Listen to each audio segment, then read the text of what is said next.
لە نێو کۆی ئەم پرسانەدا لە عێراق و هەرێمی کوردستانە پرسی گەندەڵی هێشتا بوونی ماوە لەسەر ئەوەی کە ئەمڕۆ دیارە وەرکشۆپێکە بوو تایبەت بوو بە ئامارەکان و راپۆرتەکانی تایبەت با گەندەڵی لە هەرێمی کوردستاندا لێ ئێستادا چ گۆڕانکاریە کراوە سەبارەت بەو چاکسازیانی کە دەکرێت وەکو حکومەتی هەرێمی کوردستان باسی لێو دەکات چاکسازیەکان بەردەوامن بۆ ڕوبەڕبوونەوەی گەندەڵی لەسەرم بابەتا و چۆنیتی بەڕێوەچوونی وەرکشۆپەکە چیشی لە خۆگرت و دیارترین راپۆرتەکان لەسەر و نوێترینیشیان لەسەر پرسی گەندەڵی و چاکسازی گۆڕانکاریەکانی گەندەڵی لە هەرێمی کوردستاندا ڕاستەوخۆ لە هەولێرەوە فەرمان ڕەشید کە بەڕێزیان سەرۆکی ڕێکخراوی ستۆپن میوانی ئێمە دەبێت کاک فەرمان زۆر سپاس بۆ ئامادەبوونت وەرکشۆپەکەی ئەمڕۆ ئەجندای کارەکانی چی بوو و کێ تێیدا بەشدار بوو؟ بەڵێ زۆر سپاس بۆ ئێوە ئەو کاتتان باش دیارە ئێمە ئەوەی ئەمڕۆم بەڕێوەمان برد کۆنفرانسی ڕوبەڕبوونەوەی گەندەڵی و هەنگاوەکانی چاکسازی لە هەرێمی کوردستان بوو کە بە بەشداری بڵێن دەستەی دەستپاچی و دیوانی چاودێری دارایی و فەرمانگەی هەمامجی بە دوواداچوون ئەنجومەنی بڵێن وەزیران و لیژنەی بڵێن دەستپاچی لە پەرلەمانی کوردستان و لەگەڵ نوێنەری زۆرێک لە وەزارەت و دامەزراوە جیاجیەکان و ڕێکخراوە نێودەوڵەتیەکان لە ڕاستیدا ئامانجی ئەو کۆنفرانسە هەڵسەنگاندنی کارنامەی بڵێن ئاسی جێبەجێکردنی کارنامەی حکوومەتی هەرێمی کوردستان بۆ پێیکە بە گوێرەی و کارنامە و بە گوێرەی بڵێن تەقویمی هەڵبژاردن کاری و کابینەیە تەواو بۆ وەکو لایەنە یاساییەکەی ئێمە هاتین لە چوارچێ ئەو راپۆرتە کە بڵاومان کردەوە هەڵسەنگاندنمان بۆ 13 خاڵی چاکسازی کرد لە کۆی 52 خاڵی کارنامەی کابینەی نوێی حکوومەتی هەرێمی کوردستان کە لە پەرلەمانی کوردستان لە سەرەتای ئەم خولەوە پەسەند کرا وەک باسم کرد 13 خاڵیان کە خاڵی محوەری بوون بۆ مەسلەی ڕوبەڕبوونەوەی گەندەڵی بوون و مەسلەی ڕوبەڕبوونەوەی گەندەڵی یەکێک بوو لە ئەولویاتەکان کە لە سەرەتای ئەم کابینەوە ڕاگەیەندرا بۆیە ئەم راپۆرتەوە وتەکانیش و دامەزراوە جیاجیەکان هەنگاوەکانی خۆیان خستە ڕوو لەسەرەوەی کە چی کراوە و بربەستەکان چین و لە داهاتوو ئەو پێشنیارانە چین بۆی کە پرۆسەکە بەهێزترن باشە راپۆرتەکان چی دەڵێن نوێترین راپۆرتەکان لەسەر گەندەڵی لە هەرێمی کوردستان هیچ گۆڕانکاریەکی بەسەردا هاتووە ئەگەر لەم ساڵەوە یاخود بەپێی نوێترین راپۆرتی ئێوە بێت ڕێژەی و گەندەڵیانی کە لە هەرێمی کوردستاندا هەبووە چ گۆڕانکاریەکی بەسەردا و ڕێژەکەی چەندە؟ بەڵێ خۆی ئێمە لەو بەخۆت زانانی ئەو کارنامەی کە حکوومەتی هەرێمی کوردستان هێڵە گشتەکان پەسەندی کرد شتی گشتگیر بوون ینی ئاسان نەبوون بۆ ئێمە کە هەڵسەنگاندنیان بۆ کۆین کە چەندی جێبەجێ کراوە و چەندی چەند هەنگاو لە مەسەلەی ڕوبەڕبوونەوەی گەندەڵی چوویتە پێش بەڵام ئێمە هاتین ئەو 13 خاڵەمان پێوەرمان لە بۆ دانا 63 پێوەرمان بۆ دانا بۆی کە ئەو بڕیارانە یان ئەو هەنگاوانی باش جێبەجێ کراون ئەوانەی کە جێبەجێ کراونەوەی مام ناوەندەوانی خراپ ناوانی زۆر خراپن بە گوێرەی راپۆرتەکەی ئێمە لە کۆی ئەو 63 خاڵە 137 ینی 137.7 بەڵێنەکە حکوومەتی هەرێمی کوردستان هیچی لێ جێبەجێ نەکردووانی زۆر خراپەوە لە 16 ئەوەیە کە خراپە ینی زۆر خراپ نیە بەڵام خراپە 108 حکوومەتی هەرێمی کوردستان بەڵێنانی بە تەواوەتی جێبەجێ کردووە 116 ینی 15.9 جێبەجێ کردووە ینی وەکو بڵێ تا ڕادەک و 128.8 بە شێوەی مامناوەند جێبەجێ کراوە واتە ئەگە سەیری کۆی بڵێن داتاکان بکەین دەبینین حکوومەتی هەرێمی کوردستان زۆرینەی بەڵێنەکانی خۆی جێبەجێ نەکردووە کە لە چوارچێ ئەو 13 خاڵەی هێلە گشتەکانی چاکسازی بەڵێنی بە خەڵکدا بوو ینی هەندێک ئامارمان هەیە ینی پاشەکشە شتێدا بۆ نمونە لە ساڵی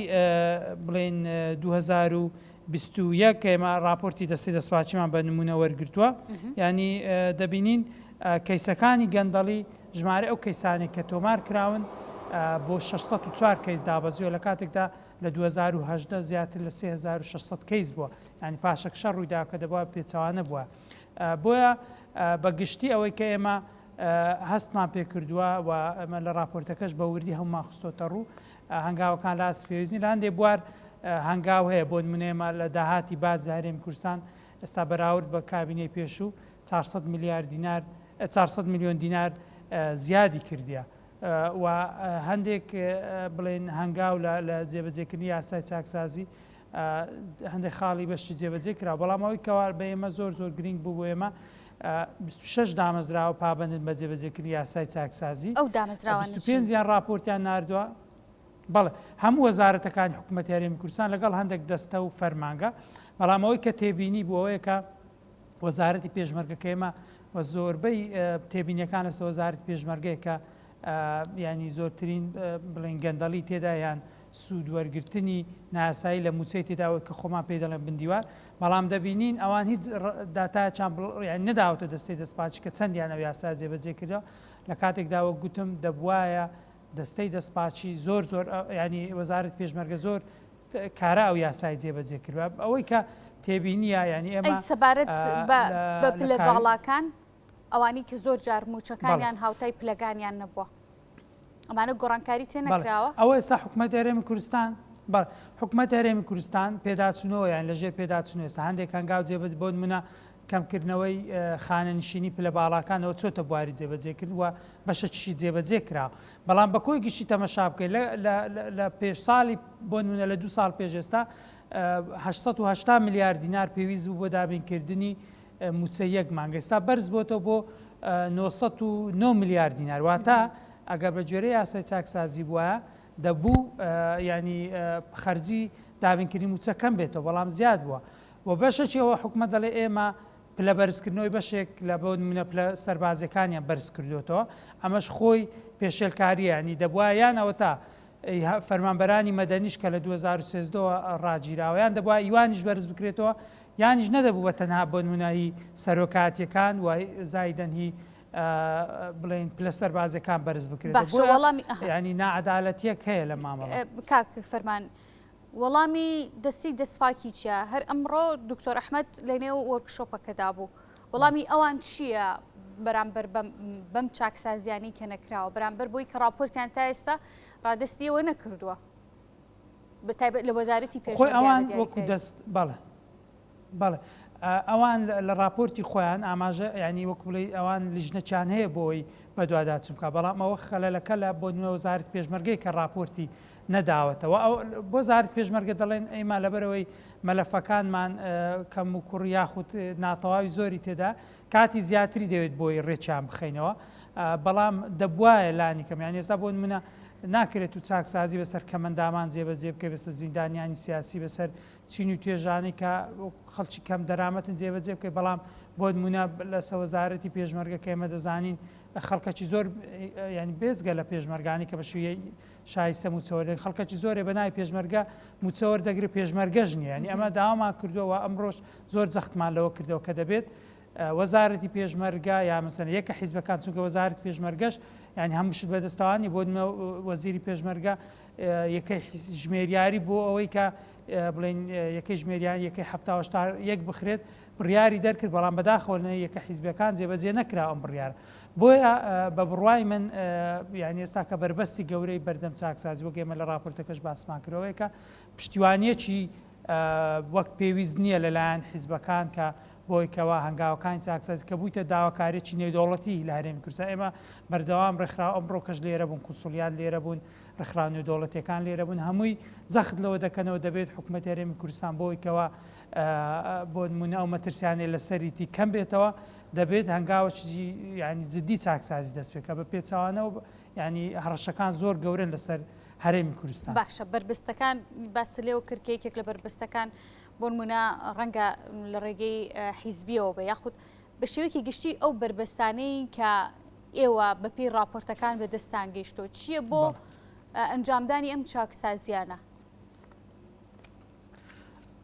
خۆی ئێمە پێویستمان بەوەیە کە حکوومەتی هەرێمی کوردستان کۆی دامەزراوەکانی دەسەڵاتێکی زۆریان پێ بدرێ بۆی کەوا پلان و ئەرکەکانیان جێبەجەکانی بۆ نێمە دەستەی دەستپاچیمان هەیە ینی سەرۆکی ماوەی یاسایی سەرۆکی دەستەکە بەسەر چووە ینی نەن لە بۆی نوێ کراوەتەوە نەگۆڕدراشە و دەبینی لە ناو ئەو دامەزراوەیە زۆر کەم ینی بۆ مەستافی وەک پێویست نییەوە ینی ئەرکەکان وەک پێویست جێبەجێ بۆ دیوانی چاودێری دارایی مایە ئەو ساڵ بە دەرەوەی یاسا لە دەرەوەی یاسا ماوەی سەرۆکەکەی بڵێن یاسایەکەی بە شێوکی ناسایی درێژ کراوە و دەبینی داواکاری گشتی ماهەکەوان بۆ نەدەی بەرگری لە مافی گشتی بکەن سەر بە وەزارەتی دادەکە لە هەموو دنیا دەبێ و دامەزراوە سەر بەخۆبی بۆیە بە بڕوای من ئەگەر ئەو دامەزراوانێک ئەمە هەیتمانکە ئەرچار و بەڕبوونەوەی گەندەڵیە سربەخۆ نەکرێن و پشتیوانی یاسایی نەکرێن واروە ئێمە یاسای بودجەکە ئێمە پەرلەمانی کوردستانمان هەیە ماوەی 9 ساڵ ئێمە بودجەمان نەچۆتە پەرلەمان لە کاتێکدا هەبوونی بودجە یەکەم ئیشی حکوومەتەوە کە دەی پرۆژە حازرکە و ئیشی یەکەمی حکوومەت پەرلەمانیشە کە دەبێت چاودێری جێبەجێکردنی ئەو بودجە بکە ئێمە سە نازانین ئەو داهاتەی لە هەرێمی کوردستان دێ بە تەکیدی چەندە و دیوانی چاودێری دارایی هیچ چاودێریەکی ناکە بزان ئەو پارە و خۆی ینی سرف دەکرێت یاخودنا ینی مەسەلەن بۆ منە ئەو گرێبەستانەی کە حکوومەت هەرێمی کوردستان بە نەوتی و نانەوتی دەیکا بە گوێرە یاسا دەبێت بچێتەوە دیوانی چاودێری دارایی وربینی تێدا بکرێت بەڵام هیچ گرێبەستێک ناچێتەوە ئەوێ بۆیە ئەمە تاوەکو نەتوانێت حکوومەت هەرێمی کوردستان پشتیوانی بە فعلی پشتیوانیان نەکاوە ڕۆڵیان پێنەدا هەنگاوەکان چاکسازی ینی وەکو بڵێ وەک پێویست ناسنا لە ئاسی طموح نابن لەو راپۆرتێژ ئاماژەمان پێکردووە هەندێک هەنگاو هەن هەندێک بەوادر هەن ینی دەست پێشخەری هەیە بۆ چاکسازی وەک هەندێک شکراون بۆ ئێمە مەسەلەی پۆرتالی خزمەت و بە ئەلکترۆنیکردنی خزمەت گوزاریەکانی حکوومەت هەندێک هەنگاو نرانە کە ڕاستە خۆ بڵێن لەلایەن ئۆفیسی جێگیری سەرۆکی حکوومەت سەرپەرشت دەکرێت کە ئێمە لەگەڵیشان دانیشین هەندێک هەنگاو هەیە لە بوارەکانی تر هەنگاو هەن لە مەسلەی ڕێخستنەوەی داهاتی باد زیادی کردووە ئەمانە هەنگاوی ینی گونجاون و دەکرێت بە پۆزتیف سەیریانکەین بەڵام بە کۆی گشتی وێنەکە ئێمە گەبمانەوێ بۆ نمونە چاکسازی ببێتەوەی زیادبوونی داهاتووە کەمکردنەوەی گەندەڵی لە ڕاستیدا هێشتان ئەو ئامانجە گەورەیە تحقیق نەبووە باشە ئەگەر وەکو ڕیزبەندیەک سەیری بکەین دەزانین کە هەرێمی کوردستان و کە دەوڵەتێکی سەربەخۆ نییە ئەگەر ڕیزبەندیش بکرێت بۆ دەوڵەتەکان لە هەر بوارێک کابێ پێویستە و شوێنە دەوڵەتێک بێ بەڵام ئەگەر لەسەر ئاستی هەرێمایەتیەکان ڕیزبەندی بکرێ هەرێمی کوردستان لە ڕیزبەندیەکەیە چ پلەیەک وەرەگرێ بۆ بڕی گەندەڵی ڕێژەی گەندەڵی خۆی ئێمە بە گوێرەی راپۆرتی شەفافەتی نێودەوڵەتی کە ساڵانە دەری دەکات لە راپۆرتی پار عێراق لە کۆی 100 خاڵ 23 خاڵی بەدەستهێناواتە لە ینی ئەگەرچی لە چاو 2020 هەنگاوە 2 خاڵی زیاد کردبوو لەوەی کە گەندەڵی کەم کاتەوە بەڵام ئەگە سیرکەین لە راپۆرتی ڕێکخراوی شەفافەتی نێودەوڵەتی 2 خاڵی تێدا هەیە کە حکوومەت هەرێمی کوردستان هیچی جێبەجێ نەکردووە یەک مەسەلەی ینی وەکو بڵێ کەمکردنەوەی خەرجی ناپێویست و دووەم ئاشکراکردنی خەرجەکان بۆ ڕاگەشتکەمە لە یاسای بودجەگەر نەبێت تۆ ناتوانێت ئەم 2 خاڵە جێبەجێ بکەین بۆیە ئەگەر ئێمە سەیری هەرێمی کوردستان بکەین کە لە چوارچەوەی عێراق و باسم کرد عێراق لە وڵاتە لە ڕیزبەندی کۆتاییەکانە ئەگەر هەڵە نەبم 14 وڵات لە پاشەوی هەن ئەو عێراق 15 هەمینە و 23 خاڵ لە کۆی 100 خاڵی بەدەستێناوە ئەگەر هەرێمی کوردستانش بەراورد بکەین هەرێمی کوردستانش هەر لەو پلانە دەبیتن لەبەرەوەی وەک باسم کرد ئێمە بۆی کەت و بڵێن بچیە پێشەوە لە ڕیزبەندە دەولیەکان لە مەسەلەی ڕووبەبوون و گەندەڵی دەبێت دادگات سربەخۆ بێت دەبێت پەرلەمانت بەهێز بێت دەبێت دیوانی چاودێری دارایی و دەستەی دەستپاچەوانە بەهێز ئیشی خۆیان بکەن و حکوومەت هەرێمی کوردستان خەرجەکانی خۆی ڕوونکە کە دەبێت لە ڕێگای بودجەکەمە نیتمە عێراق لەوە لە پێشەمەیە بۆیە پێم وایە ئەگەر هەبوایە ئەگەری زۆر بوو ئێمە ڕەنگە لە 20 وڵاتە گەندەڵەکەی دنیا بووینە زۆر باشە کاک فەرمان ئەما کەم بە دوا پرسیار سەبارەت بەوەی لەم وەرکشۆپەدا چی دەست ئەخرێ و دواتر سەرجەمی ئەو تێبینی و وتانی کە لە وەرکشۆپەکەدا باسی لێوە دەکرێت ئەنجامی وەرکشۆپەکە چی لێ دەکرێت ئایا ڕادستی لانی پەیوەندیدار و حکوومەت هەرێمی کوردستان دەکرێت و ئێوە داواتان چی دەبێت لە حکوومەت خۆی بە خۆشحاڵیەوە ئەوەی کە ئەمڕۆ فەرماگە هێمانجی بە دوواداچوون کە بەرپرسیار لە جێبەجێکردنی ئەو کارنامە وەخەیە لە گشتەکانی چاکسازی سەرۆکی فەرماگەکە کە بە خۆشحاڵی دکتۆر عەبدولحەکیم خەسرۆ بەشداری کردووە لەبارەی راپۆرتەکە گوتی ئێمە ینی زۆر وەکو بڵێ بە ئەهەمیەتەوە سەیری دەکەین و هەوڵ دەدەین ئەو خاڵانەی ئەو ڕاستپاردانێک کە خراونەتە ڕوو لە راپۆرتەکە بۆی کە پرۆسەی چاکسازی لای کوردستان بەهێز بکرێت لە بەرچاویان بگرین و بە هەمان شێوە لیژنەی دەستپاچی لە پەرلەمانی کوردستانی راپۆرتەکە گەیشتۆتە جێی مەبەست و هیوادارین ئەوان کاری لەسەر بکەن و ئێمە بە خۆشمان دەیگەینی نە شوێنەکانی تریش و بە زمانی ئینگلیزیش داوان تەرەخراونێ دەوڵەتەکان و قونسوڵیەکان بۆی کە بزانن دۆ خێرێمی کوردستان لە مەسلەی ڕوبەڕوونی گەندەڵی چۆنە و ئەوان چۆن دەتوانن هاوکار بن بۆی کە پرۆزەکە لە هەرێمی کوردستان خێراتر بکرێت. بەڕێز فەرمان ڕەشاد بەڕێزیان سەرۆکی ڕێکخراوی ستۆپن ڕاستەوخۆ لە هەولێرەوە میوانیمە بوو زۆر سپاس باما دەبوونێت